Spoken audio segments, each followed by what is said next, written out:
جن مسلمانوں سے خواہ مخواہ لڑائی کی جاتی ہے ان کو اجازت ہے کہ وہ بھی لڑیں، کیونکہ ان پر ظلم ہو رہا ہے، اور اللہ ان کی مدد کرے گا، وہ یقیناً ان کی مدد پر قادر ہے۔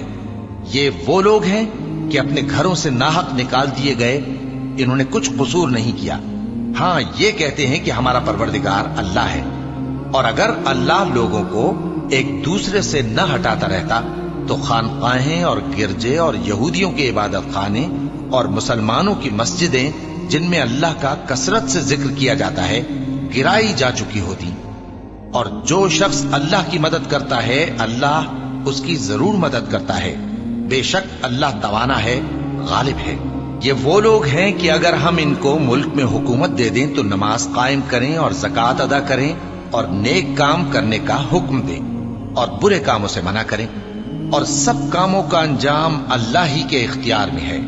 اور اگر یہ لوگ تم کو جھٹلاتے ہیں تو ان سے پہلے نوح کی قوم اور عاد اور سمود کی قومیں بھی اپنے پیغمبروں کو جھٹلا چکی ہیں، اور قوم ابراہیم اور قوم لوط بھی، اور مدین کے رہنے والے بھی، اور موسیٰ بھی تو جھٹلائے جا چکے ہیں۔ لیکن میں کافروں کو مہلت دیتا رہا، پھر میں نے ان کو پکڑ لیا، تو دیکھ لو کہ میرا عذاب کیسا سخت تھا۔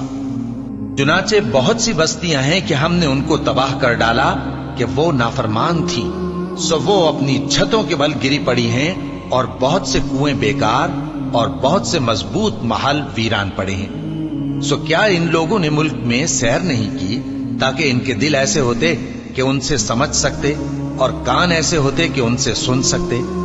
بات یہ ہے کہ آنکھیں اندھی نہیں ہوتی، بلکہ دل جو سینوں میں ہیں وہ اندھے ہو جاتے ہیں۔ اور یہ لوگ تم سے عذاب کے لیے جلدی کر رہے ہیں، اور اللہ اپنے وعدے کے خلاف ہرگز نہیں کرے گا۔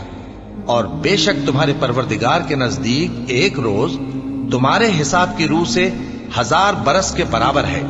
اور بہت سی بستیاں ہیں کہ میں ان کو مہلت دیتا رہا جبکہ وہ نافرمان تھیں، پھر میں نے ان کو پکڑ لیا، اور میری ہی طرف لوٹ کر آنا ہے۔